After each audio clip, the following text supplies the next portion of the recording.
Боевиков Аль-Каиды в Кот-д'Ивуаре могла быть делегация Министерства торговли США. В последние часы сообщения с пометкой «Срочно» приходят из города. Срочное сообщение из Дагестана. Населенные пункты вдоль линии соприкосновения. Владимир Путин провел совещание с постоянными членами Совета Безопасности. Как сообщают, В эфире «Большие вести» мы продолжаем выпуск. Президент Украины Петр Порошенко настаивает на Холодная балка запускает новый участок добычи. Одна из самых обсуждаемых тем в Германии на неделе. Предельная концентрация внимания и ощущение того, что нет права ни на одну ошибку. Ситуации, которая сегодня сложилась в мире. Российский министр иностранных дел... Задача ведущего вот взять материал корреспондента и желательно подложить под него золотое блюдечко и вот так это его преподнести. Из этого стена выпуска создается. Чем тверже кирпич, тем жестче и правильнее выпуск информационной программы. Это новый вид олимпийской программы в фигурном катании. Репортаж – это король информационной программы, так же, как и репортер. 10 секунд. Репортер – это самая главная профессия в журналистике.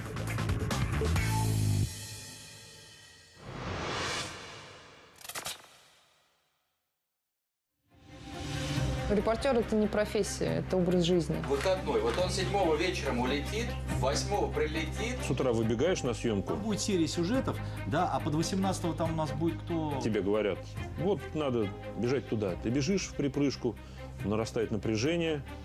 Ты думаешь, ну сейчас сделаю красивый сюжет на вечер, и начинаются звонки. Там дело в том, что очень серьезная история. Там батальон Азов блокировал здание Интера. А давай-ка ты на нас включись напрямую. Когда я на них, когда я на вас, потому что иначе меня просто сейчас разорвут. Тебя начинает колбасить, потому что ты еще не добрался и не разобрался, что там произошло, а надо уже рассказывать. Он не успеет, минуту. Все. Аврал может быть здесь, Аврал может быть в командировке, потому что страна огромная, мир большой. Измените в графике командировок. Баранов у нас до конца марта в командировке. У тебя вещи в отеле в Париже, машина твоя стоит в аэропорту в Брюсселе, но ты сама находишься в Риме. Вот господин Кайстро готов хоть сейчас из Омска сделать вам сюжет. Все наши ребята так или иначе стараются оказаться там, где действительно пульс жизни. И, внимание, второй сервер, мотор. Боевики накрыли высоту плотным стрелковым и минометным огнем сейчас. Правительственным силам крайне тяжело закрепиться.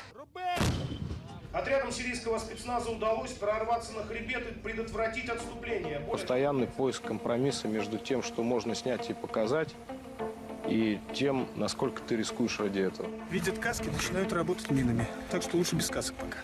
Съемочная группа в зоне боевых действий должна уметь водить машину, колоть дрова, снимать репортаж, монтировать его, пользоваться спутниковой аппаратурой, знать язык, уметь оказывать медицинскую помощь. Вот с этой наблюдательной позиции хорошо видны кварталы, которые контролируют боевики. Нужно разбираться в тонкостях войны. Нужно знать, что, куда, как далеко и с каким эффектом стреляет. Что делать в случае, если танк стреляет по тому месту, где ты находишься? Куда бежать? Ну что? Пора валить, руки. Из чего стреляют?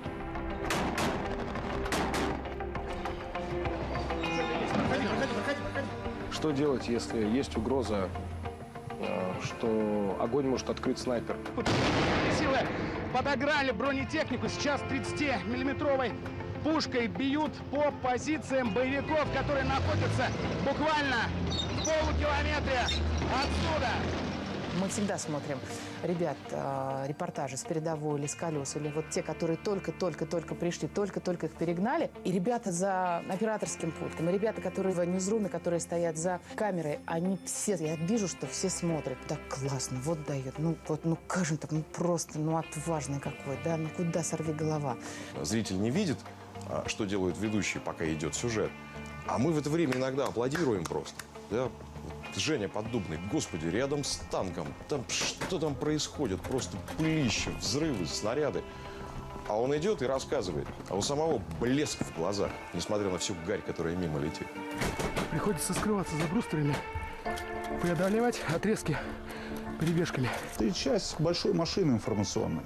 Я горжусь, что имею отношение вот к такой великой корпорации построены здесь. Серьезные истории, 25-летние. Тут такие были вещи, что вы.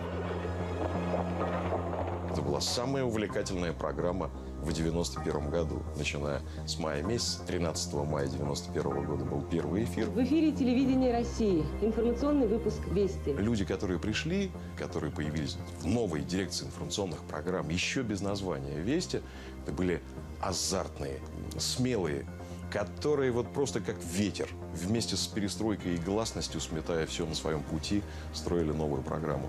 Это были люди, все без исключения авантюристы. Политический бунтарь Олег Максимович Попцов, великий тележурналист Анатолий Григорьевич Лысенко, Олег Борисович Добродеев. Разумеется, первые ведущие. Конечно, это и Светлана Сорокина, и Юрий Иванович Ростов, и Слава Флерковский.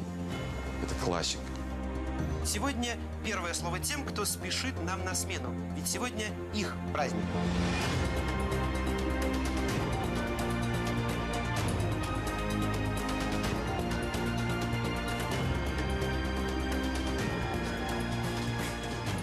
Уже 1,5 десятка лет «Вести» — это самая мощная информационная корпорация в стране, начиная с 2000 года. 2000 год, а сейчас же, в общем, никто не помнит, какая была страна. Страну, по сути, собирали по кускам. Я очень хорошо помню наводнение в Якутии, 2001 год. Мы работаем там неделю, сутками, не спим, и вдруг нам говорят, что прилетает президент. И местные говорят: да перестаньте, кто сюда полетит, кому это вообще все надо? Какой Путин? А потом мы снимали через сутки просто серые от ужаса лица местных чиновников, которые поняли, что к ним прилетел Путин, который сейчас будет проверять. Давайте предельно кратко и приближенно к реальной обстановке, без лишних слов. То есть это собирание страны в ручном режиме, оно вот у нас на глазах происходило. Пожалуйста, помогите. Одна надежда на вас. «Вести» стали участником этого процесса собирания страны, сшивания страны, восстановления страны. В день приезда главы МЧС в Приморье энергетики с гордостью сообщили о том, что отключения от электроэнергии в крае сегодня не было. Свет все-таки погас в одном из самых больших спальных микрорайонов Владивостока. Я работал на Приморском телевидении, и тогда что-то такое ужасающее произошло. Стык 90-х и 2000-х годов. Нужен был срочный репортаж. Я поехал на съемку, сделал сюжет. Потом еще один сюжет. Потом еще один сюжет. Потом мне позвонили и пригласили работать в «Вести». Конечно, это был такой звонок счастья. Я, конечно, пребывал в некой эйфории, но и, собственно говоря, тут же понял, что это звание корреспондента «Вестей» нужно будет доказывать еще долго и долго, и, в общем-то, доказывать его на протяжении всей своей карьеры. Знаете, это как метод соленого огурца. Вот любой свежий огурец, попадая в катку с солеными огурцами, тоже становится соленым. Так вот, любой человек, попадая в «Вести», рано или поздно станет человеком определенных смыслов, ценностей и трансляторских способностей. Они должны были быть самыми умными, самыми образованными, самыми начитанными. Молодые ребята, которые приехали отовсюду. В «Вестях» тогда было 2 москвича всего. Это был Андрей Медведев и Ират Зейналова. Тогда, я помню, я сижу перед телевизором, ребенок маленький, муж на работе, и я вижу, на Дубровке произошел, там непонятно, что произошло, там типа подробности следуют. Я звоню маме, говорю: ребенок спит, двигайся навстречу, ключи у тебя есть. А я уже уезжаю. Мы все рванули. Я подошла к зданию, оно оцеплено, но там стоит огромная толпа родственников. Нас одного с другим снимали с эфира. Просто нам говорят: так, все, больше ты в эфир не выходишь. Ровно в 21:05 захватили Дом культуры, в котором проходил спектакль. Не потому что цензура, нет, это не цензура. Это просто, посмотри на себя, ты в истерике, ты несешь черти, что ты не понимаешь, что ты говоришь следующий. В начале второго акта мюзикла «Норд-Ост». Они открыли огонь и... В какой-то момент спецслужбы поняли, что террористы смотрят телевизор. Точно так же, как и зрители. И был приказ, было указание не давать конкретной информации о проведении этой, там, возможной какой-то специальной операции. Можно ли какую-то информацию рассказать вот, из того, что рассказывали заложники о происходящем там, если это не противоречит интересам вашим? Мы не знали, что говорить. Не потому, что мы глупые. Мы не умели работать в таких ситуациях. Никто не был готов к тому, что вот вся такая чудовищная вот эта история обрушится на совершенно юных корреспондентов. Ни у кого из них не было такого опыта, как справиться вот с таким тяжелым напряжением. Мы вдруг поняли, что, наверное, спокойной жизни больше не видать. Но и были правы, потому что все началось со взрывов домов, потом война в Чечне, потом, вы помните, теракт. Это были времена телевизионного спецназа. А лучше вестей в такие моменты, войн, обострений, терактов, не дай бог, но лучше вестей никто в такие моменты никогда не работал. Спасатели продолжают надеяться на чудо, на то, что им удастся найти живых. Ты должен быть там, потому что там вершится история, там страдают люди. Ты должен пропустить через себя их боль. Только тогда ты можешь называться журналистом, и только тогда ты будешь иметь право писать об этом и говорить. Все трагические события, которые мы вместе все там пережили, настолько сплотили тогда всех нас, как раз вот именно тогда и ковалась команда. Эта переправа через Пянш сегодня единственная дорога, которая связывает Афганистан со странами Содружества. Я просто помню, как ребята ездили в Афганистан, они грузили гречку, колбасу, пшенку, сухое молоко, растительное масло. Там ничего нет. И через таджикскую границу они переходили с этим скарбом на осликах или на каких-то жутких колымагах. То есть каждый килограмм, как у альпинистов, каждый килограмм на счету, они брали друг для друга, там типа, я Сашке возьму масло, потому что он мне взял кассеты. Я ему отдам последний аккумулятор, потому что он мне даст микрофон, а у меня перегорел. Твои братаны, твоя стая. И ради этой стаи ты готов делиться картинкой, ты готов не спать. Это был удивительный дух вести. Я никогда такого не встречала. Никогда. Я скучаю по этой такой вот честной дружбе. 1, 2, 3 число. Мы работали фактически в режиме комментария, картинки. И это был такой вот марафон. 2 часа я вел, 2 часа мои коллеги. Периодически люди бегут то в одну сторону, то в другую. Мама. Вы знаете, Михаил? У вас действительно стреляют. Маргарита, Да? давайте заканчивать сейчас на этом. Мы вернемся, когда станет чуть поспокойнее. Я сказала, ой, мамочки, меня прикрывали бронежилетом, и пуля отстрелила там от одной фигуры кусок, ну вот прям рядом. И я это краем глаза увидела, сидя в прямом эфире. То есть я понимала, что эта пуля, если бы она там на метр или 2 была левее, она бы мне голову прострелила. Да, вот пока стихла стрельба, я могу рассказать, что произошло. Но Беслан не про это. Беслан про неописуемую человеческую боль и трагедию, в которую даже нельзя до конца поверить, что это действительно могло быть так. Когда дети побежали оттуда, началось освобождение заложников. Меня поразила там девочка такая, блондинка. Я потом еще фотографию видел. Может быть, там 2-3 класс. Вот вы представляете, когда вы выходите утром следующего дня, после того, как все это закончилось, и везде, в каждом дворе стоит пронзительный крик. Потому что в каждом дворе умер ребенок. Я даже сейчас рискую начать плакать. Я заливала слезами блокноты, на которых писала тексты. Это был невозможный, абсолютно невозможный жизненный опыт. Потому что, конечно, после этого ты начинаешь задавать мирозданию вопросы, которые вообще-то человек не должен задавать.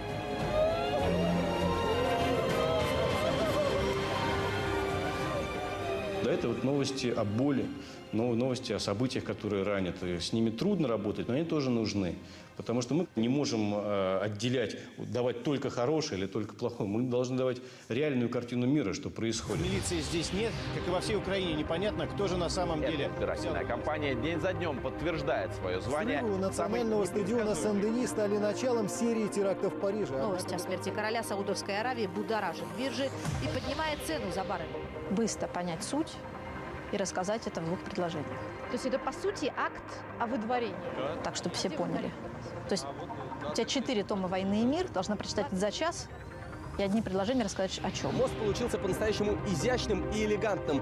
Теперь он станет одним из символов крупнейшего города Сибири. Репортер – это человек, которому всегда все интересно. Слово «кокус» в американский предвыборный лексикон пришло из языка индейцев. Считаются и диктаторы, и даже НАТО. Вот что значит человек с ружьем, который уверен в себе. Я просто уволился в связи с развалом страны, приехал домой в Москву. Папу уже перевели в Москву служить. Здесь была квартира. Я лежал в ванной и читал Чейза. И там репортер, не вынимая папироски изо рта, там такие кульбиты совершал. Я думал, вот это, наверное, профессия интересная. И вот мы уже находимся в 200 метрах от села Первомайское. Бой по-прежнему идет. Все, мы здесь будем, дальше не пойдем. В юности, 19 лет, я мечтал стать учителем истории, работал в школе. Потом попал на местный телеканал еще в Калининграде. Почувствовал, что новости – это пульс жизни. Действительно, это как бы негромко это звучало, это здорово. И теперь уже меня отсюда не вырвать. У меня включается какой-то определенный азарт. Когда, скажем, в Ливии ты стоишь в кадре и записываешь стендап на фоне этих ливийских повстанцев, которые что-то там куда-то стреляют, бегут, штурмуют, а твои коллеги с NHK снимают в том числе и тебя с 300 метров, но, наверное, это такое ощущение превосходства ни с чем не сравнимое. Нет ничего дороже, чем обставить остальных. Я думал, что интервью – это разговор 2 человек. Я просто не ожидал, что превратится в такое массовое мероприятие. Это же амбиции профессиональные. И без амбиций тут делать нечего. Только лучшим нужно быть. Вот это самая северо-западная точка Сирии. Это делается и для себя, и для повышения себя как профессионала, и для корпораций. Смотрите, Вести ведь очень быстро стали новостной службой №1. Причем не то чтобы в стране, в мире. Потому что, вот, например, 2001 год. Убийство Ахмад Шах Масуда. Потом хоронят Масуда. И это происходит в горах, в Паншерском ущелье, куда пробраться невозможно. Ну, там 2 камеры. 2 камеры. CNN и Вести. То есть 2 компании в мире, подчеркну, имеют свою картинку с похорон Масуда. Вести и CNN. 2003 год, помните, Ирак первым о том, что начались удары по Багдаду, рассказал корреспондент Вестей Саша Минаков. Ракетно-бомбовые удары по Багдаду сейчас наносятся практически беспрерывно. Сегодня... Он вышел в эфир на 10 минут раньше всех. Раньше CNN, раньше BBC, раньше вот этих, как всегда считалось, таких мировых основных игроков информационного поля. Ничего подобного. Первыми были Вести. Сегодня утром 2 ракеты разорвались в жилом районе. И когда Саша уезжал, он уезжал с колонной нашего посольства, они попали под обстрел. Американцы их обстреляли. Они 2 часа лежали там где-то в канаве. Ждали, пока обстрел закончится. А еще через 3 дня обстреляли в гостиницу, в которой мы все жили. Когда погибли ребята из Рейтера, из испанского телевидения. Они умышленно стреляли по гостинице, чтобы прекратить прямую трансляцию штурма Багдада. Собственно, правда об этой войне-то им не была нужна. Мы здесь работали на разных концах войны. Миша Солодовников, и он снимал, как американцы входят в Ирак со стороны Кувейта. Первый этап боевых действий начнется с ракетно-бомбовых ударов. Костя Семин сидел на американском авианосце. И он снимал, как взлетают самолеты бомбить Ирак, бомбить Багдад. А я снимал 3-ю сторону войны в Багдаде. Эти груды развалин, дети искалеченные, больницы разбомбленные. Мы показывали всех отовсюду, со всех сторон. Люди возмущены, с каждой жертвой их возмущение нарастает. Иракцы не понимают, почему все чаще целью американских ракет становится гражданский объект. Самое главное-то у нас говорить правду. Взять ее и говорить правду – это основное. Да мне в бане скажут все. Зачем? Я в гарнизоне военном живу. Меня соседи остановят и скажут: ты что, врешь? Меня в подъезде, если я пойду там к своим родным и близким, обязательно сделают замечание. Скажут: парень, ты немножко это... моя родня военная вся. Меня быстро вернут на родину. Как это? Солдат, вернись на родину. Трассы снарядов в небе над Схинвали. По столице Южной Осетии работают системы залпового огня. Это случилось в ночь с 7 на 8 августа. И еще часа два в это искренне не верилось. Когда грузинские грады начали утюжить столицу Южной Осетии, Схинвал. Грады, дальнобойная артиллерия. Потом в город вошли грузинские танки. И этих кадров мир не увидел. Потому что не захотел смотреть. Сказали вроде сначала, типа, мирно все будет. Переговоры, не переговоры. А потом сказали, что переговоры не получились. И ночью нас подняли. Сладков поехал с колонной батальонной тактической группы, той, что прорывалась в Схинвал, шла на выручку разведчикам и миротворцам, которые из последних сил удерживали город. Генерал, который вел, Хрулев, он вел, знал, куда шел, на что шел, и все знали, что это one-way ticket, билет в один конец. Но я уже не смог спрыгнуть, потому что я хорошо знал этот полк, вот, и жил там 4 месяца у них, в первую чеченскую кампанию. Поэтому я не нашел себе силы сказать: до свидания, и остаюсь. Мы в засаду попали. Александр Сладков был ранен. От смерти спас его товарищ, майор Денис Ветчинов. Уже тяжело раненый, он продолжал отстреливаться, выводил из-под огня безоружных журналистов, а потом закрыл Александра Сладкова собой. Через 3 дня война закончилась. Схинвал лежал в развалинах. Было принято решение устроить в Схинвале концерт оркестра Мариинского театра. Начало концерта запланировали ровно на 20:00. Время, когда в эфир выходит главный выпуск «Вестей». Но это была в высшей степени точная по профессиональной задаче, очень трагическая по сути своей и невероятно сложная технологически в исполнении, потому что не забывайте, что построить Лас-Вегас в самом центре горящего города, в котором нет света, денег, пищи, воды. Жутковато было немножко. С Схинвалу подъезжаешь, там горит все. Причем такой огонь, который, он такой высотой метров 10, и через стекло у машины чувствуется жар. Мы пригнали туда передвижную телевизионную станцию, флайвей, свет, звук. Я просто хотел вспомнить моих товарищей, которые там по 12 часов в сутки монтировали, строили это все. Мои коллеги, сотрудники БГТРК. Фантастические ребята. Мы вышли, как сейчас помню, в 8:01 Гергиев выходил на сцену, выводил детей. Вот, все в прямом эфире. Добрый вечер. На сцене оркестр знаменитого Мариинского театра. Мы сегодня в Схинвале, чтобы выразить вам свое В мире восхищение. была такая информационная конфронтация. Здесь, чтобы... Докричаться до кого-то в этот момент было невозможно. Я прежде всего имею так называемое общественное мнение в Европе, в Америке. Все узнали правду о событиях, которые произошли 7-8 августа. Все больше и больше людей в мире узнают правду о том, что здесь произошло. Вы знаете, что Схинваль находится в чаше в такой. Вот представьте, что буквально там 2 или 3 дня назад закончились боевые действия, закончились. Там еще танк горел, догорал, дымился, стоял.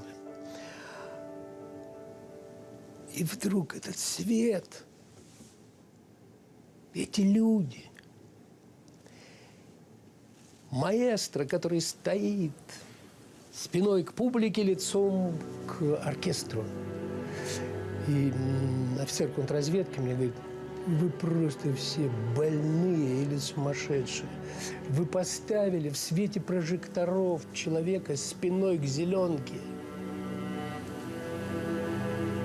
Этот концерт шел как раз там, где сидели люди со снайперскими винтовками. И начинают звучать эти первые знаменитые такты симфонии Шостаковича.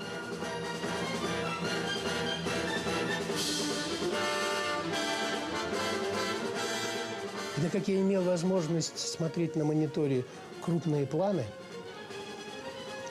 я видел, как на моих глазах менялись лица. Это редкая минута, когда вот такая, серьезная информационная акция вдруг превратилась в фантастическую, такую божественную терапию. Мы поставили свечи. Свечи горели весь концерт. А по окончании концерта люди, которые сидели на трибуне, на танках, просто на земле, когда уходили, они разбирали эти свечи.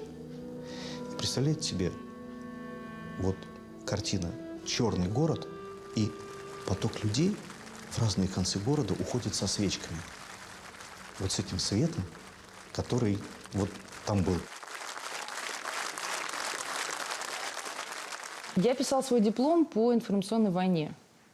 И попав в Сирию, я первый раз в жизни увидела ту самую информационную войну в деле. Я раньше о Сирии мало что знала. Мне представлялось, что есть какая-то оппозиция, которая недовольна жизнью, и вот они пошли на протесты. Этого не было. И были корреспонденты, которые передавали с границы с Турцией, например, из Ливана, о том, что происходит в каких-то сирийских городах. Но мы были на месте, и мы видели, что этого не было. И с этого момента, наверное, началась наша борьба за ту правду, за ту сторону медали, о которой никто не говорит. На тот момент мы были чуть ли не единственными, кого брала с собой армия, кому доверяли, кто мог что-то передать миру. С момента падения ракеты с химическим зарядом в районе Хан-эль-Асль прошла почти неделя. Но здесь... Когда у нас получилось снять первую химическую атаку, снаряд выпустили с той стороны. Именно поговорить с жителями на месте, чтобы они сказали, кто по ним стрелял. У них там родственники погибли, все знают, там же это же деревни, все знают, кто стреляет откуда. В этот раз был очень резкий запах и дым другого цвета. Детей-то за что? В чем наши дети виноваты? Потом прошло какое-то время, и вышла уже сама непосредственно Карла Дель Понте на нас. И она просто вот села, говорит, у меня есть 10 минут, убеди меня. И я ей, собственно, выдала все, что вот как бы накопилось. И она послушала, она сказала, я посмотрела твои репортажи, твои фильмы, присылай мне данные, которые вы будете дальше находить в Сирии. И я ей посылала и про химическое оружие. Я помню, этот момент в Москве был, на телефон пришло срочное сообщение агентства Рейтер о том, что Карла Дель Понте в интервью заявила, что в первой химической атаке, скорее всего, виноват не Асад, а оппозиция. Я праздновала весь день. Я думала, ну, наконец-то, все, пробили. Именно информация сегодня определяет развитие мира. Именно информация влияет на то, как ведут себя во многом политические лидеры, как ведет себя общество, какая картина о мире складывается в голове. Все знают, как сейчас складываются российско-украинские отношения. И вот тут нам нужно было попасть на украинский междусобойчик. Вот там были только украинцы. Нас туда точно не хотели пускать. Павел Анатольевич, здравствуйте. Как у вас настроение?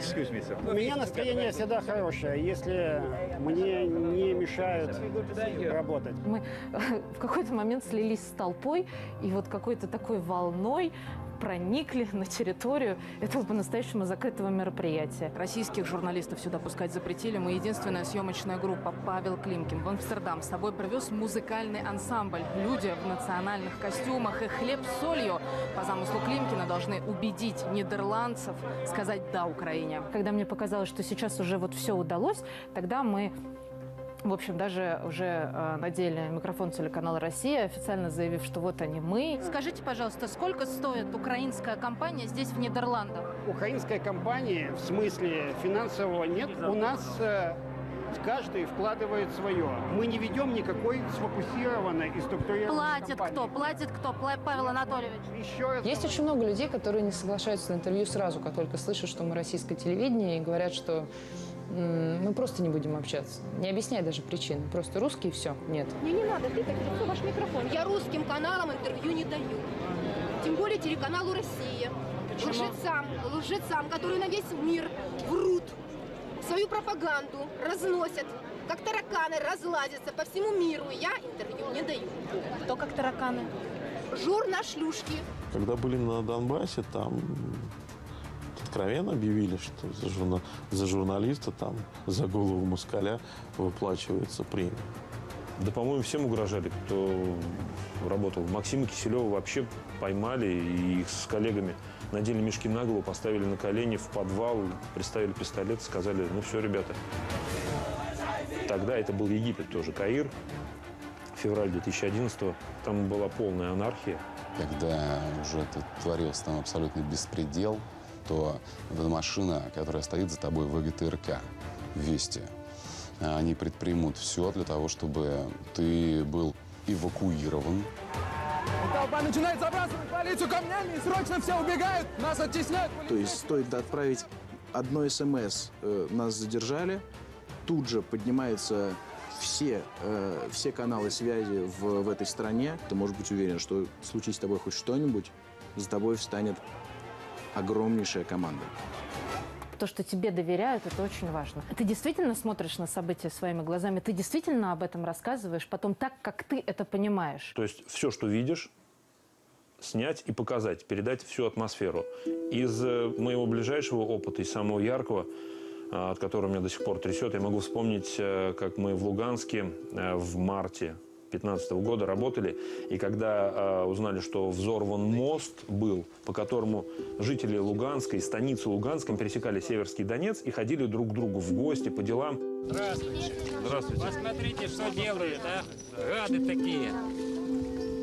Слов не хватает. Мы включили камеру и, не выключая, я ходил и рассказывал, показывая, что происходит. И вот к чему вынуждают людей украинские силовики. Вы видите, людской поток не остановить, и люди вынуждены преодолевать теперь эту преграду, которая кажется непреодолимой. Но вот видите, с помощью подручных средств, с помощью тросов вместе несколько человек пытаются поднять жителей станицы Луганской, которые сейчас идут в сторону города. Люди могут сорваться и упасть вниз. Это высота примерно трехэтажного дома. И здесь не надо было ничего добавлять, ни от себя, ни комментариев. Все это мы увидели, запечатлели, и в 11 часов утра уже смотрела вся страна, как это все происходит. Как-то мы были в командировке очень далекой, в Забайкальском крае. Это огромный край, где огромное расстояние от Читы до ближайшего населенного пункта 300 километров, и нет вообще ничего. И вот где-то на середине этой дороги одно единственное кафе. Мы заехали пообедать, и во время обеда я понимаю, что в кафе работает телеканал «Россия» и идет программа «Вести». И вот на меня это произвело такое впечатление, вот именно осознать, что как слово наше отзовется, что нашу программу видят везде, в любой точке России, самой отдаленной. И поэтому очень важно помнить, что ответственность очень высокая.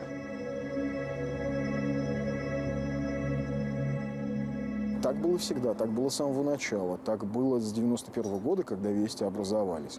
Потому что «Вести» образовались, и тут же, собственно, затрещал Советский Союз, тут же случился путч.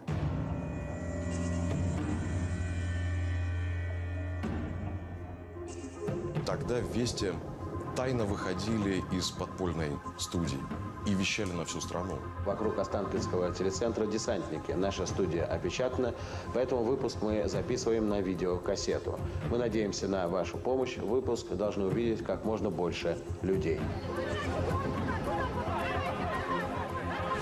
И люди выходили на улицы во многом потому, что они видели происходящее в Москве глазами «Вестей» на тот момент. В 93-м году, благодаря «Вестям», мы избежали большой гражданской войны.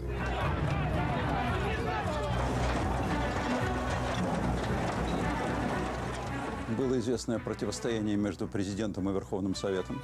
Было двоевластие, неясно было, чем дело кончится. Отряды!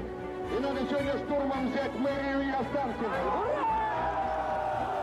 Вести и российское телевидение заняло пропрезидентскую позицию. С той стороны, со стороны противоположной, велась такая работа, что вот мы народ, с нами страна. И «Вести» показали, что и журналистский корпус на стороне Ельцина, и народу показали, что, вы знаете, ребят, нет, не все переметнулись. Добро против зла, как в детской сказке.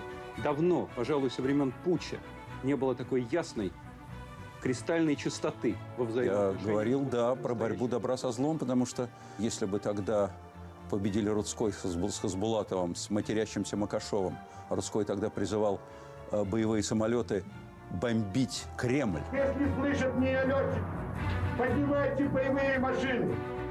Если бы эти люди тогда победили, у нас был бы фашизм. Вот тогда «Вести» сыграли свою колоссальную роль, потому что программа, которую смотрит такое колоссальное количество народу, и она имеет такое же влияние на умы. Такого потока информации ни один канал российский не дает. Больше таких каналов такого уровня в России нет. Сравнивать не с кем. Нет такой компании. В Германии есть АРД, есть Китай, CCTV. И несмотря на большее количество людей, они живут совершенно по иному принципу. Потому что у них в Китае 1 часовой пояс. У нас этих часовых поясов, я извиняюсь, 10. Так еще регионы умудряются менять эти часовые пояса, как перчатки. Здесь на единственной дороге на высоте более 2500 метров. Свои определенные правила и обычаи. Вести первые создали такую сеть по стране. Гигантскую, большую, рабочую. Воронеж оказался явно не готов к приходу второй волны циклона. Этой традиции уже больше 150 лет. Полуденный выстрел, своеобразный метроном. В бурках, попахах, в национальных платьях. Это настоящий горный Дагестан. Больше 200 часов в день новостей. Можно сказать, что информационная программа «Вести», она как скобами скрепляет нашу страну. Люди работают везде удивительные, с горящими глазами. От Петропавловска-Камчатского до Калининграда.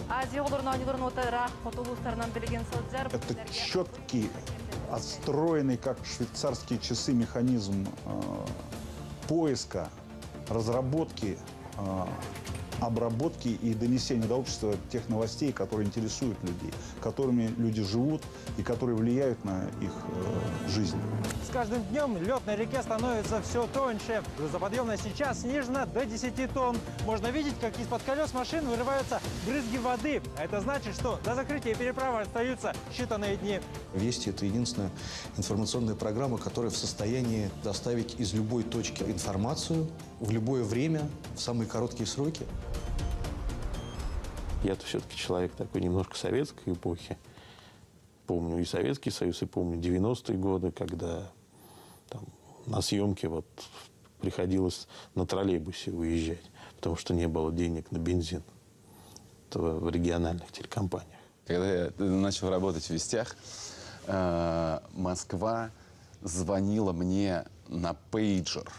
Пейджер был черно-белым, но для меня этот цвет был красным.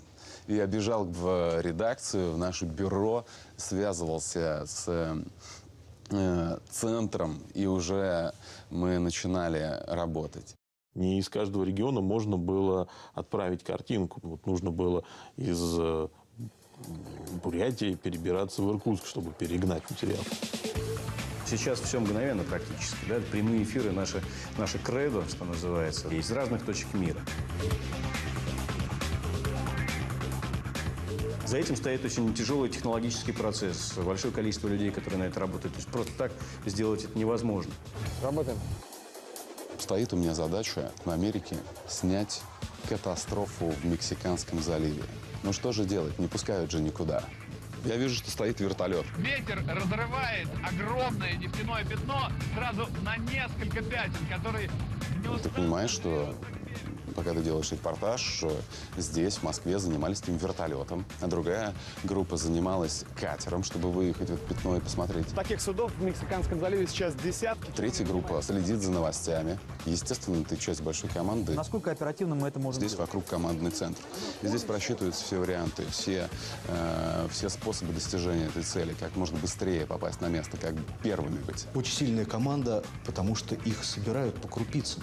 Это сотни людей, которые что-то планируют, принимают решения. Хрусталев у нас выходит, 2 будет выезд. Но вот то, как на это посмотрит репортер, очень важно. Именно поэтому вот у нас в коллективе, у нас в компании, это отличительная черта телеканала «Россия», честное слово. Так никто нигде не думает о репортерах, как у нас.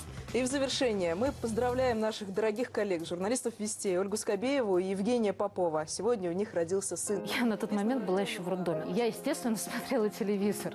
Я не знала о том, что я это увижу. Это было так здорово. Это было так приятно. И люди, которые приняли решение в федеральном эфире в 20:00, главные новости страны, сообщить вдруг стране, что у меня родился сын. Представляете, какое отношение к корреспонденту? Желаем Захару Евгеньевичу расти большим и здоровым, а его родителям семейного счастья и новых журналистских успехов. Ну и ждем скорейшего возвращения в эфир политического обозревателя «Вестей», теперь уже мамы Ольги Скобеевой. Меня в тот момент чуть не разорвало на части от восторга, от удивления, умиления и от какого-то такого профессионального, в том числе, счастья. Мне сказали, что вот за меня все те люди, которые здесь работают, рады, и они уже прямо сегодня начинают меня ждать и ждут, когда я вернусь. Страшные теракты в самом центре Европы, в самом сердце Европы. Информация обновляется буквально каждую минуту. Да и для любого журналиста то, что ты делаешь сейчас, важнее, чем то, что ты делал вчера. У Еврокомиссии обнаружили еще одну подозрительную машину. Весь район оцепили. Сейчас приходит картинка, сейчас встает в кадр корреспондент, сейчас мы разбираемся в причинах прямо сейчас.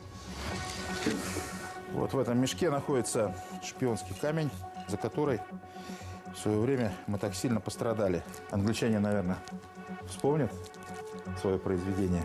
В 2006 году в эфир вышел репортаж, а потом и фильм Аркадия Мамонтова о том, как сотрудники британского посольства передавали и получали секретную информацию с помощью специального устройства, замаскированного под обычный камень.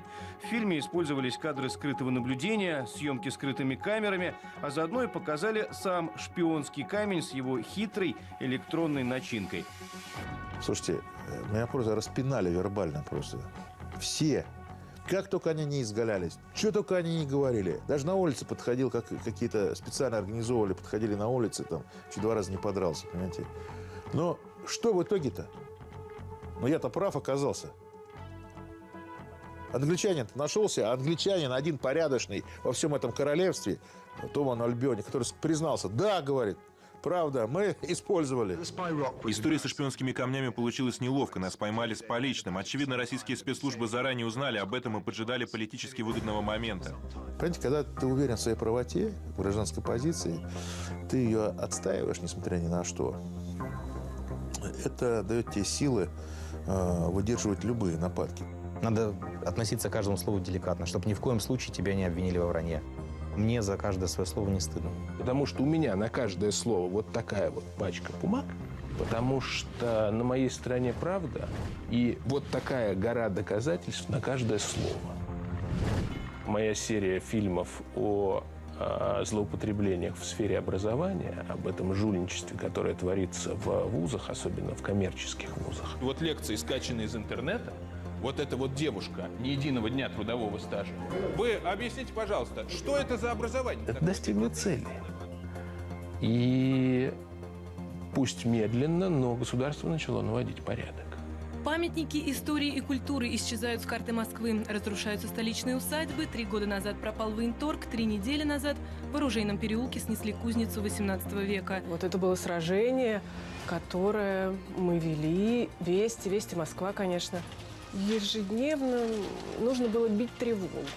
И ведь мы единственная программа, которые не боялись говорить Юрию Михайловичу Лужкову в лицо, что разрушение лица старой Москвы – это невозможно ни при каких обстоятельствах, что это вот те корни, которые рубить нельзя. И за все это время собственники ни копейки не вложили в реставрацию памятника, замаскировали только дом зеленой сеткой. Зато теперь они не жалеют денег на адвокатов и сил на затягивание судебного процесса. У нас были союзники мощные. Алексей Ильич Комич, Сигурд Оттович Шмидт, Савва Васильевич Ямщиков – это такие рыцари без страха и упреков. Сколько у нас уже в центре сломано и приватизировано памятников, которые превращены в банки, дома приемов. Мы что, можем попасть хоть в один из этих памятников, посмотреть интерьер? Это была холодная война с департаментом, тогда это было Моском наследие. В итоге с потерями, конечно, но это сражение мы выиграли. Мне кажется, что наши ребята, они просто, может, не лучше всех, но среди тех, кто самый лучший. За что 9 мая? 9 мая у нас будет двойная работа. Нам придется делать парад, а потом нам нужно будет... 4-й этаж Вестей для меня это было место, на которое я боялся заходить. И долгое время для меня это было что-то совершенно далекое, какое-то грандиозное, величайшее, как, я не знаю, как вот мир Гарри Поттера, какой-нибудь «Властелин колец», абсолютно.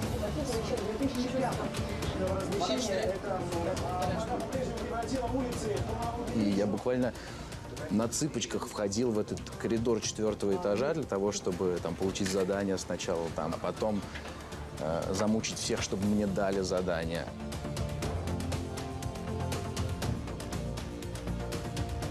Было четкое ощущение того, что я нахожусь в самом центральном, в самом главном, в самом лучшем месте, которое делает новости в России.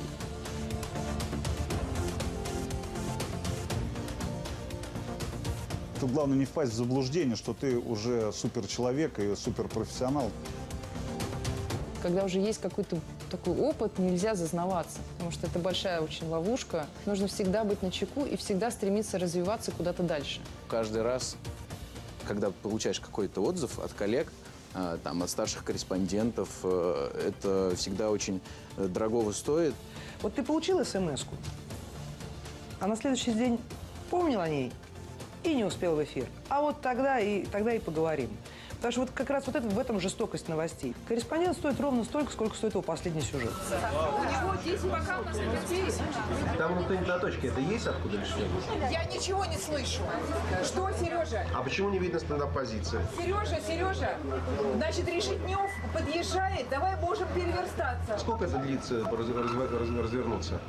Значит, давай Ковалеву. Все, пусть он делает, развернулись все? Вот, есть Решетнев. Зимненько переверстывайтесь обратно. Быстро обратно. Все подробности сейчас узнаем от Евгения Шеднева, наш корреспондент, который выходит на прямую связь с нами из Воркуты. Жень, здравствуйте. В нескольких километрах от Воркуты на шахте Северная, то место, тот участок шахты, где произошел обвал. Ты едешь порой за одним фактом за 3-9 земель. Ради того, чтобы подтвердить или опровергнуть какую-то информацию. Вот ты получил факт. И иногда это так дорого, что никакие комментарии рядом даже не потягаются. Эта местность заражена настолько, что уровень радиации сейчас превышает норму более чем в 20 раз. Люди пытаются штурмовать практически вагон поезда. Происходило нечто невозможное еще несколько дней назад. Массовые многотысячные манифестации в поддержку Хосни Мубарака. В Сочи впервые легендарная автогонка проходит в России. Сегодня здесь все лучшие гонщики планеты. Я в какой-то момент понял, что уже видел благодаря своей работе такое количество событий, людей и лидеров, что это уже действительно в чем-то история. Иногда это уже в прямом смысле слова история. Вот они сегодня очень близки к тому, чтобы остаться с своей газотранспортной системой один на один. С пустой трубой. С металлоломом, зарытым в землю. Это работа с фактом. Работа с тем, что было на самом деле. У нас есть такое понятие. А вот это зеркалем. Это значит просто, мы подставили зеркало нашей телевизионной камеры. Все, что есть, то и показали. Вот здесь, когда на Болотной, впервые за много лет в столице происходят антипутинские митинги. Не рассказывать о них нельзя, это наша работа, это наша задача. Поэтому мы просто показываем, что здесь происходит. Что за люди собрались, под какими флагами люди собрались. А флаги были очень разные. Да, от флагов гей-сообщества до флагов ультраправых националистических нацистских организаций. Мы просто давали слово выступавшим здесь, или на Сахарово, или на втором митинге на Болотной. Прямые цитаты, без купюр, без оценок, без комментариев, без ничего. Тираны должны пасть! Россия будет свободной! Родина или смерть! Ведь они долго-долго обвиняли государственные СМИ в том, что, дескать, вы не даете нам слова. А потом, когда им дали слово, оказалось, что им абсолютно нечего сказать, что это абсолютная пустышка. Нового лозунга я сегодня не придумал, зато пришел на сцену с женой. Юля, а может быть, это и есть новый лозунг? Протестуй вместе с женой. Или вместе с мужем, у кого как получается. И огромная страна от Калининграда до Камчатки с удивлением, изумлением смотрела, как здесь, вот в Москве, происходит вот эта вот такая,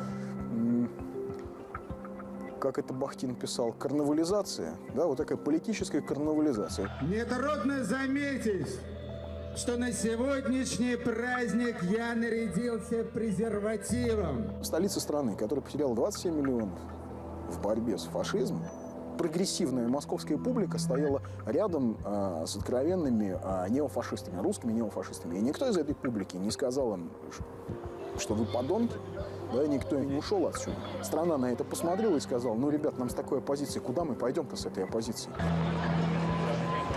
Если говорить о том, что какая роль у журналистики вообще, то это такая нервная система общества. И не включаться в новостную повестку дня все равно, что пытаться отключить у себя нервную систему. Жить как-то немножко не чувствуя рук, не чувствуя ног. И журналисты в этом смысле это такие лейкоциты, что ли, которые курсируют по крови, сообщают информацию, где плохо, где хорошо, где еще как-то. Ну, может быть, они в какой-то момент становятся эндорфинами, приносят радость. И вот оно событие, которому шли долгих 7 лет. 40 тысяч зрителей на стадионе Фишты, миллиарды по всему миру. Раздался звонок, мне сказали: здравствуйте, не хотите стать флагоносцем? Я говорю: кем, простите? Говорит: ну как, ну флаг нести на Олимпиаде. Тут я просто вот упала и думаю: я флаг на Олимпиаде? Какой, как я вообще могу туда попасть? На нашей Олимпиаде, то есть не какой-то там где-то, это же наш, у нас в Сочах. Ночь перед этим вообще не спала. Анастасия Попова, журналист. Это было просто потрясающе. Такие люди со мной шли. Как я туда попала, не могу понять. Кто меня туда вот, судьба ли там направила там стоять, не знаю. Но для меня это большая честь была.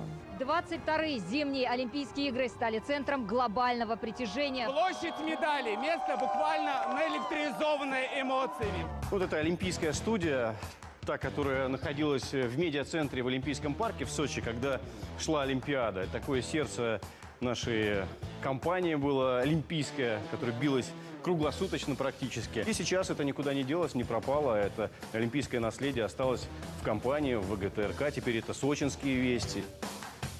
На этом экране смотрели прямые трансляции, когда студия сама не была задействована в прямых эфирах.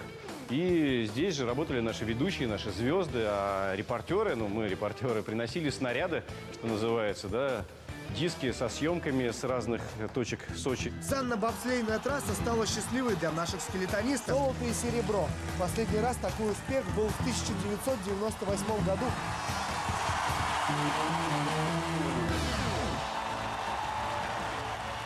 И тут вдруг у нас под боком в соседней стране большая беда.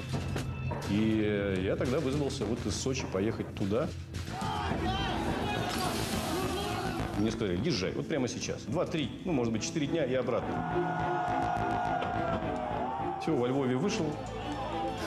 В олимпийской одежде, в олимпийском свитере. В итоге этот свитер я проносил до апреля. Палаточный городок, он функционирует круглосуточно, а на сцене сейчас никто не выступает. Хотя это место уже стало знаменитым. Именно здесь с наручниками был прикован губернатор.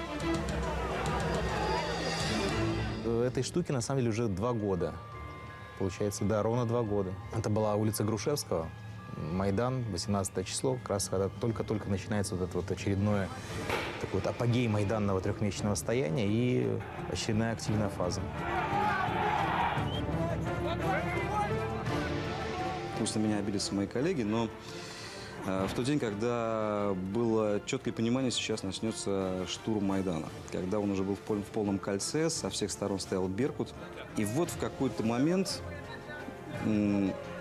приходит абсолютно точная информация, что вот сейчас, этой ночью, будет штурм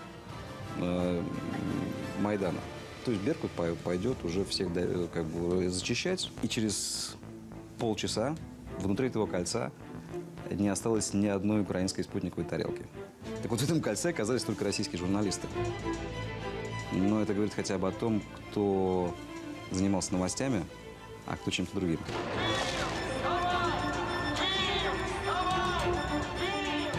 Эта страна вообще, она для меня не чужая. Я там провел очень много лет. Каждый год там, на 3-4 месяца я приезжал туда к родителям моих родителей, к своим бабушкам и дедушкам. Поэтому мне всегда нравилась, безумно нравилась эта страна. И когда я туда ехал, это была совершенно другая страна. Це можете забирати. Це забирайте, акредитації ви позбавлені. Геть звідси, я сказав. Это был эпизод, который был спровоцирован нашими коллегами, которых я до сих пор, кстати, называю коллегами, хотя они, украинские журналисты, нас коллегами уже давно перестали называть и считать. Они сами подошли и попросили, что вот российская съемочная группа, давайте-ка мы их отсюда, вам пиар, а нам приятно.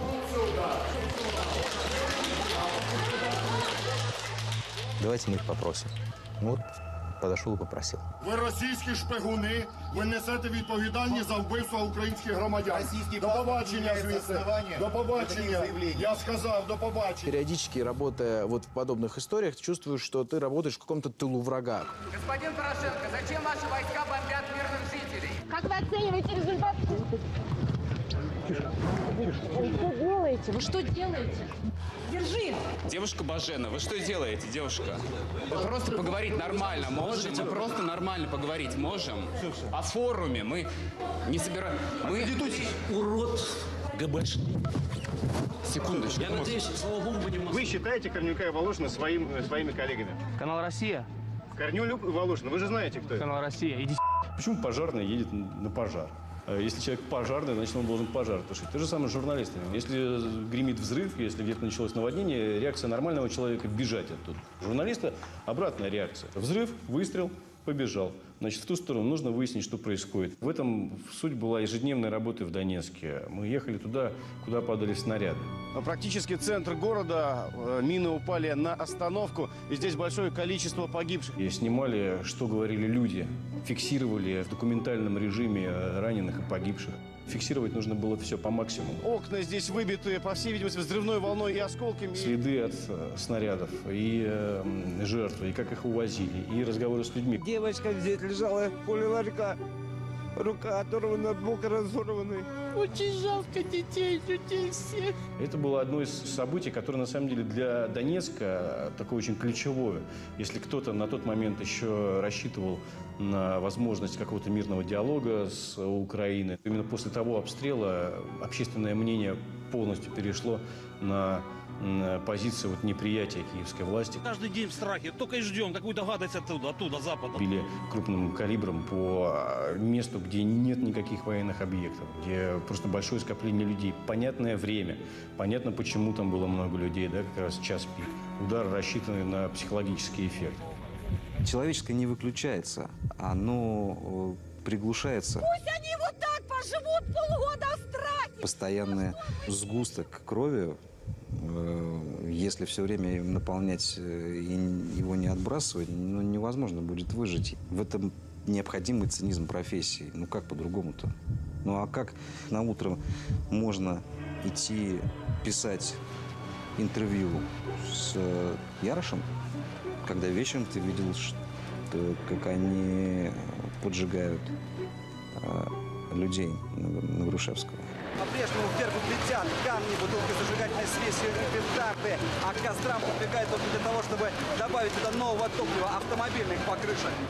Если ты будешь с ума сходить от этой картинки, то как честный человек, который живет этими эмоциями, ты должен пойти уже тогда с факелом к Ярошу, а не с камерой. Бросить все свои вот эти компьютеры, микрофоны и идти воевать. Как можно всегда стремиться попасть на ту сторону? Ведь все стремятся попасть на ту сторону в любом конфликте. Это сверхзадача, которая очень мало кому удается. Был такой интересный случай. Там ополченцы на Бахмутке окружили 32-й блокпост. На блокпосту было около 300 украинских солдат, оказавшихся в окружении. И ополченцы постоянно вели с ними переговоры. И когда мы снимали, нам командир предложил: походите, мы вот сейчас идем на очередные переговоры, хотите с нами? С белым флагом идем на украинский блокпост. Надо же хоть как-то разговаривать друг с другом и попытаться, в конце концов, прекратить эти бессмысленные жертвы. Нас же несколько раз депортировали с Украины. В итоге просто запретили въезд на Украину, внесли вот эти все в расстрельные списки сайта «Миротворец» и так далее. Поэтому я, конечно, ухватился за возможность поговорить с настоящими украинскими бойцами, которые с оружием в руках ведут эту войну, задать им вопрос. Вот впереди показались украинские парламентеры, тоже с белым флагом. Значит, надеемся, стрелять не будут. И видно было, как в кустах бликует оптический прицел. Я спрашивал, а что нас рассматривают? Конечно, рассматривают. А мы уже идем, потому что назад дороги нет. Ну и остановились где-то метров в 100 от блокпоста. Нам вышли навстречу несколько бойцов. Сначала не очень хотели общаться, причем тоже так. Вы будете все врать. Я говорю, ну как мы будем врать? У нас камера. Задал вопросы, они ответили. Но ведь можно было все это избежать, как вы считаете? Мы считаем. Ну, чтобы сесть за стол переговоров и договориться. Но это не мы. Это есть политики для этого. Вы гибнете. Понятно, гибнет. Ребята гибнут. Да. Войны везде одинаковые. И когда ты пишешь там человека на донбасских развалинах или вот этого несчастного отца утонувшего мальчика Алана Курди, да, который стоит на развалинах своего дома в Кобани и говорит, вот как это, за что? Война везде страшная. Я сейчас задумался, а снилась ли война? Ни разу не снилась. Снится дедлайн, наверное. Вот дедлайн снится, что не успеваешь смонтировать. Давай попробуем с первого дубля, пока спит. В одной руке бутылка с молоком, в другой телефон. Вань, через полчаса кормить. С ребенком на руках делаем интервью. Неважно, снег, дождь. Я ей так и говорю. Ей сейчас 4 месяца, но я ее уговариваю. Давай потерпи немножко, сейчас мама поработает. А потом будем играть, потом поедем на прогулку. Валерии, мама нужна России сегодня, нужно работать. Буона нотиция, хорошая новость. Так, в Италии отреагировали на новость номер 1. Ветер сбоку, как ты любишь. Сейчас будем 2 дубля делать.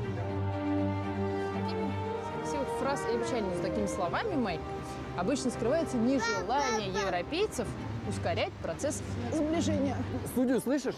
Да. А, что надо сказать? Так, сейчас, что у нас там по сигналу? Ты скажи, когда ты настроишься, я перестану крутиться в кадре. Мы готовы? Давай. ЕС может выдвинуть для Украины ряд дополнительных условий, прикрывая все это ширмой из красивых фраз и обещаний. Но обычно за такими словами кроется нежелание. Был такой случай у нас, когда мы поехали в провинцию Лангедок, и после съемки уже заехали в кафе перекусить. И я смотрю, вот какой-то взгляд на себя ловлю, вот пристальный. И вдруг он подходит, говорит, простите, а вы русский журналист? Я говорю, ну да. Говорит, а вы случайно в Сирии не работали? Тут у меня глаза на лоб вылезают. И мы с ним поговорили, он сказал как раз, что вот эти вот репортажи переводят на французский, выкладывают в сети. Существуют целые альтернативные такие каналы в интернете, где французы черпают информацию, именно представленную нами. Мне кажется, отношение со стороны обычных людей постепенно меняется, потому что они устали от лапши, которую им вешают на уши, и они начинают искать альтернативу. Очень многие французы говорят, что Россия сейчас лидер в мире по борьбе за справедливость, и они это понимают. Для меня в некотором смысле крушение иллюзий, то, что информационную войну по-черному развязали западные СМИ, на которые нас учили равняться. Там образцы. Оказалось, что там вообще никакие не образцы. Когда начались первые бомбардировки Донецка, я включаю западные телеканалы, там нет вообще никаких новостей о бомбардировках города-миллионника, бомбардировках. Этого вообще не показывают. Оказывается, можно так вот ничего не показывать. Иностранные коллеги, они сейчас очень сложной ситуации вообще пребывают. Это чувствуется. И по эфиру немецкому, то, что происходит на АРД, на ЦДФ. Потому что они вынуждены все время подтасовками заниматься. Переворачивать все с ног на голову. Во времена Холодной войны, когда тоже было противостояние информационное, западные СМИ исходили из простого принципа. Нет сильнее пропаганды, чем просто правда. Собственно, для Меркель это чревато тем, что христианских демократов на следующие выборы поведет уже другой человек. Кандидатуры будут определяться летом. А для ЕС совсем плохо. Если канцлер отсиживается в тени у себя дома, кто станет слушать ее в Брюсселе? А сейчас мы оказались в ситуации, когда нам не нужно заниматься пропагандой. Нам просто достаточно говорить правду. А это, к сожалению, тоже неотъемлемая часть работы современного журналиста. Комплект бронежилетов. Правда, иногда командиры говорят: ребята, наклейки лучше снимите, потому что в радиоэфире слышали команду снайперам работать по журналистам. На этих кадрах снаряд накрывает несколько человек. Среди них съемочная группа «Вестей», спецкор Игорь Корнелюк и инженер Антон Волошин. Оператор Виктор Денисов находился чуть в стороне, через дорогу. Его камера все время работала. Я тогда думал, если что-то произойдет, но останется диск от камеры, флешка от камеры, как это все произошло. И когда там бежал и что-то, я специально не включал камеру и всегда как бы думал, что это послужит, ну вот, правдой об этом событии. Это было 17 июня. Мы находились в Ставрополе, в другой командировке. И вы не поверите, весь пул, мы работали с президентом, просто остановился, и все замерли. У всех посерели лица, вот все, кто работал в пуле. Погибли наши близкие друзья, наши коллеги. Для ребят, которые работали на юго-востоке Украины, это была не просто телевизионная картинка, это правда. Это та правда, за которую они отдали свою жизнь. Долг, честь, самопожертвование. Без этого Россия как государство никогда не состоялась бы. Это тот крест, который все мы будем нести всю свою жизнь.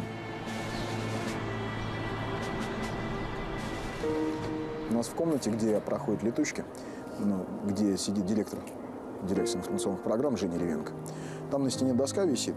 У нас там нарисована схема, как погибли ребята под Луганском. Где бронемашины стояли, откуда ребята шли, где блокпост был, где ополченцы. Почти 2 года прошло. Мы каждое утро приходим на летучку, мы эту схему видим. Вот она прямо так у нас за спинами висит. А мы продолжаем работать. Журналисты Вестей, они всегда вот знаете, по лезвию ходят. Это часть работы. Наших ребят не только на войне стреляют. У нас был убит ведущий ГТРК Кабардино-Балкария в Нальчике, Казбек Гекиев. Его расстреляли, его убили именно за то, что вот он журналист, что у него была его гражданская позиция. За то, что он говорил то, что он думал по поводу боевиков. У нас председатель ГТРК Дагестан Гаджи Абашилова расстреляли на улице Махачкалы. Ну вот в упор просто расстреляли. Это всегда однозначно выбор, что ты встаешь на сторону, да, на сторону правды, на сторону света.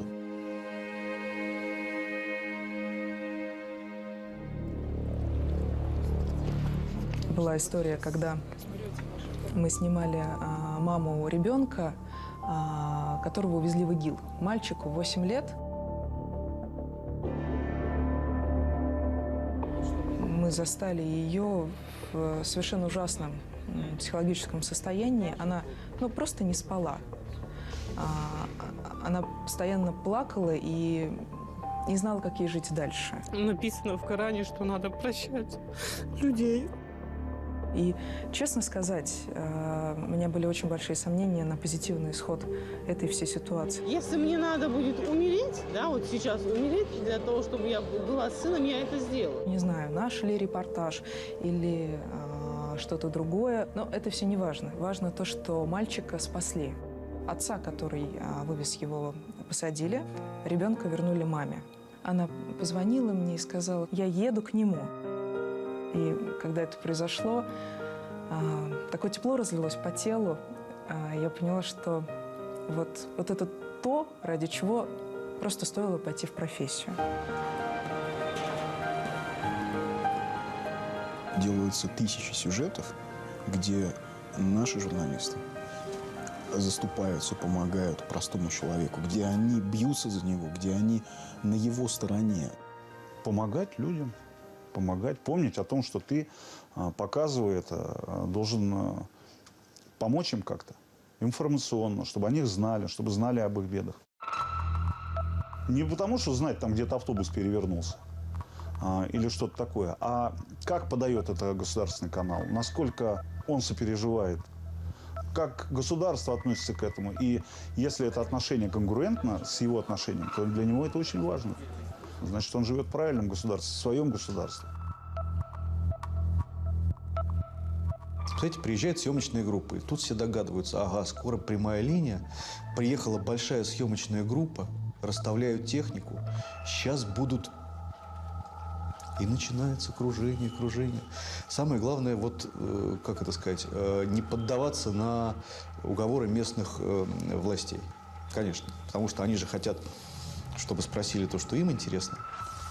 Вот задача продюсера, корреспондента понять, а что же людям интересно. Я хотел бы задать вопрос о ответственности чиновников и бизнеса перед народом.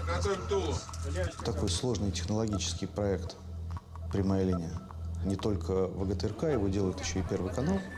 Но уже давно это делаем, мы научились это делать. Но там же много всяких технологий, которые там, мы пытаемся внедрять. Появились смс-ки, потом появились смс-ки с фотографиями. В ближайшей линии появятся видеозвонки в прямом эфире. Я представляю граждан Омской области, Омска. И у нас проблема – это наши дороги. Каждый раз что-то добавляется. Но это, как это сказать, это прогресс. 9-й крупно приготовились. Сюда на остров Тузлу приехали люди из Крыма, из разных городов. И подробно поговорили с местными жителями. Знаем, что людей волнует ЖКХ, здравоохранение, конечно, рыба. Воронеж готов. Готов Воронеж. Если присмотреться вот к этой молочной ферме, то она самая крупная в Европе. Здесь 5000 коров. Не все решает технология. Никакая технология не позволит выиграть у канала, который в первую очередь ставит на профессионализм человеческий, а не на техническое оснащение. До этого еще никто не снимал на войне с воздуха при помощи беспилотников. Это был для нас совершенно новый опыт. Результаты очень быстро показали, что это эффектно, это интересно, это максимально объективно. Наше изображение, наша картинка, она не может врать.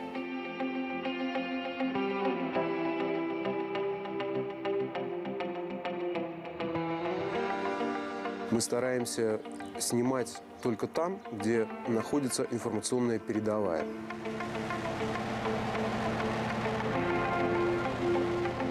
Сначала я сделаю первые шаги, я пробью дорогу, а потом уже пускай снимают все остальные. Сирийские вооруженные силы вынуждены применять авиацию для того, чтобы уничтожать огневые позиции боевиков. Новости – это же ты должен быть первым. Второй ты никому не нужен. На интервью никто не согласен, но оно уже в эфире. Как ты это сделал, я не знаю. Подождите, пожалуйста, работу! Да нам надо с вами поговорить! Прошел там, где нельзя снимать, снял то, что нельзя. Что, со мной издеваетесь, что ли, а? Нам надо вопрос задать. Скажите, почему вы отчитались о ликвидации пожаров, когда торф горит у вас еще? Ну, пожалуйста, уйми! Пожалуйста, говорю! Ответьте мне на... Нет.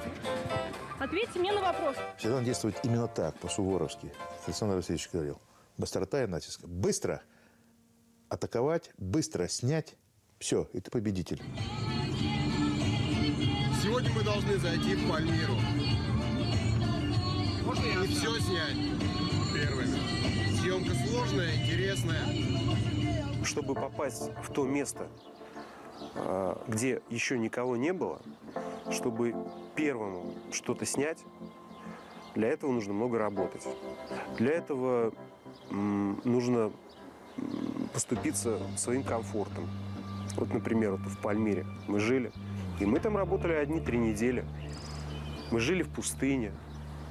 У нас песок был во всех карманах, был везде. Можно сказать, что мы питались одним песком. Чай с песком, каша с песком. Была задача показать всему миру, что стало с исторической частью Пальмиры.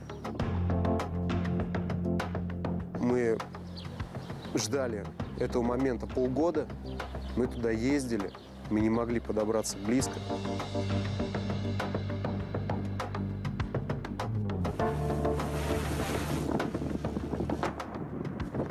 Есть, мы сделали. Мы там оказались первые. Мы были там, где даже еще нету сирийской армии. Всем привет. На войне у каждой стороны своя правда, но это не касается, например, войны в Сирии, где мы сейчас находимся. Здесь, в общем, правда одна. И она на стороне сирийской армии, курдов, воздушных космических сил России, тех летчиков, которые бьют по террористам исламского государства, по людям, которые пытаются кровью и оружием изменить устои, традиции, которые здесь существовали сотни лет. И не только здесь. Собственно, здесь правда одна.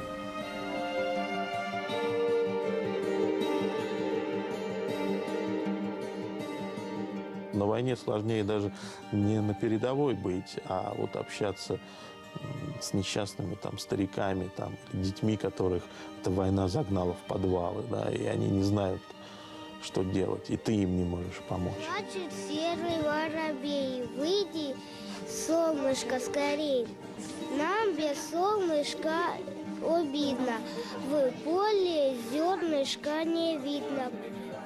А что ты им поможешь? Как поможешь?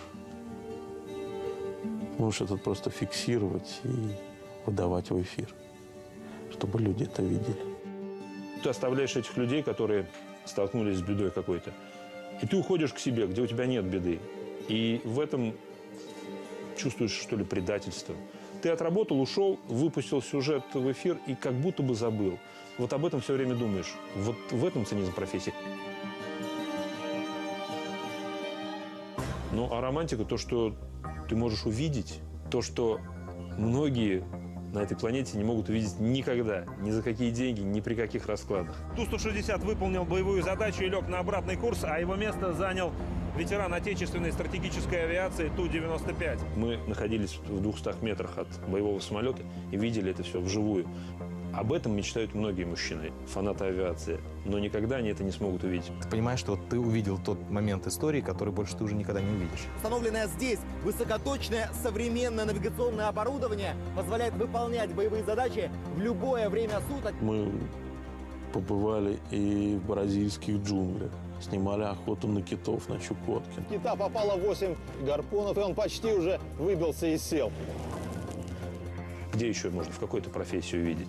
Боевая тревога, ракетная атака. Или погрузиться на подводной лодке и выстрелить баллистической ракетой по полигону. Потом всплыть на Северном полюсе, поиграть в футбол, спеть главную песню подводника с подводниками. Где еще? В космос только слетать.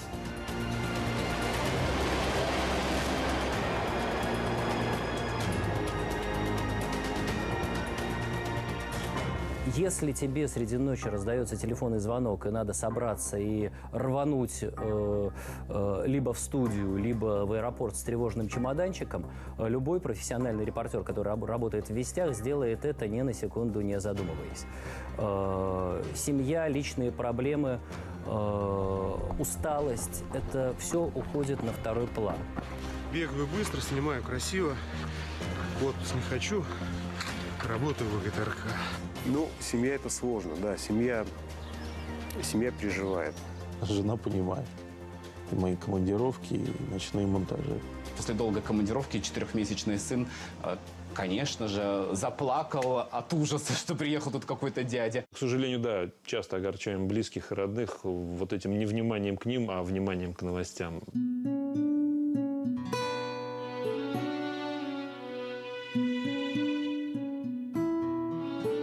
Мы работали прямо в гуще людей на Тверской улице. Вот в этой действительно огромной, гигантской толпе людей мы шли. Это самый великий праздник для меня. И я не могу, у меня нет слов. Невероятно огромное количество людей, которые собрались вместе, рассказывают истории о своих предках, о своих отцах, о своих дедах. Я очень пожалел, что я не взял фотографию своего прадеда, своих прадедов, которые там воевали. Я вот помню, что у меня просто идут слезы градом. Но я понимала, что камера немножко далековато, что даже если это кто-то увидит, даже если пусть это увидит. Такое вот чувство и гордости, и радости, и боли. Люди шли, плакали, и слезы эти были от горечи утраты, что родных уже нету, и слезы счастья за нашу общую победу. Это было что-то невероятное. В такие моменты ты понимаешь, какая сильная страна, и тогда просто ничего не страшно. Зрители в Хабаровске или во Владивостоке, в Находке, узнают о том, что они живут в России, именно потому, что они смотрят российские новости. Как раз те самые новости, которые смотрят и в Москве, и в Санкт-Петербурге. Потому что такие огромные расстояния. Когда кажется, вот она Япония, вот она Корея, вот она Аляска. Но ты находишься в информационном пространстве одной страны. И это и делает нас одним народом, одной нацией. В Крыму очень любопытная была ситуация. Такой был момент изменения общественного сознания, когда все время был вал информации украинских телеканалов, с которым люди были не согласны. И тут вдруг появился доступно на кнопке канал «Россия-24». Момент изменения общественного настроения в этот момент был колоссальный. По моему ощущению, колоссальный. Люди почувствовали, что они часть какого-то реально существующего информационного пространства. Достоинство России-24 в том, что эта картина не изменяется, не трансформируется в зависимости от региона или часового пояса. Единое информационное пространство дает возможность наблюдать за жизнью страны в реальном времени, находясь в любой точке нашей большой страны. Поэтому Россия-24 – это и высокотехнологичная структура, которая поддерживается 24 часа в сутки уже на протяжении 10 лет. Мы в этом году отмечаем юбилей. За эти 10 лет мы сделали гигантское число специальных проектов с репортерами, вестей, которые работают и на России-1, и на России-24. На журфаках учат о том, что хорошая новость – это не новость. Ну, честно. А у нас и в последнее время очень много позитивных тем, о которых хочется рассказывать. И приятно рассказывать. И за Родину действительно берет гордость. 12:31 по Москве. Лучший момент, который только можно было выбрать для старта большого проекта. Этого мгновения ждали оба предстоятеля и миллионы верующих на всей планете. Каждым днем очертания Крымского моста становятся все более четкими. Сердце платформы – буровая установка. Когда станция запустится, она будет добывать 13 тысяч тонн нефти в сутки. Мы сейчас на вершине одного из 4 хранилищ для сжиженного газа, объем каждого из которых 160 тысяч кубических метров. У тебя все получилось, у оператора все получилось, все собрали, успели. И ведущий подводку тоже классно написал. В этот момент остается только, чтобы мама позвонила и сказала: очень хорошо, Макс. И тогда все. Когда ты от этого не устаешь, когда ты этим живешь, когда это становится твоей жизнью, вот это вот и есть вестевец.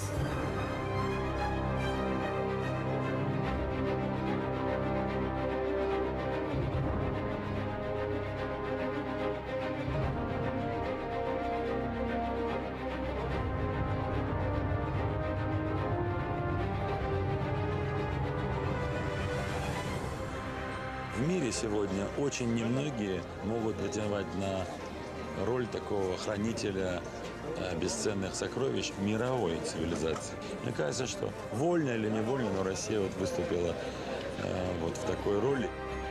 Начинается действительно уникальный концерт. Здесь, в амфитеатре Древней Пальмиры. Оркестр Мариинского театра.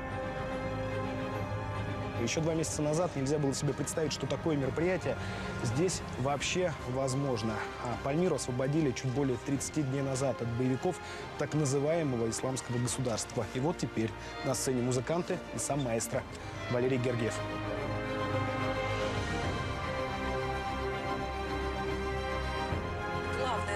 Сейчас продолжаем наш выпуск. Российские летчики готовятся.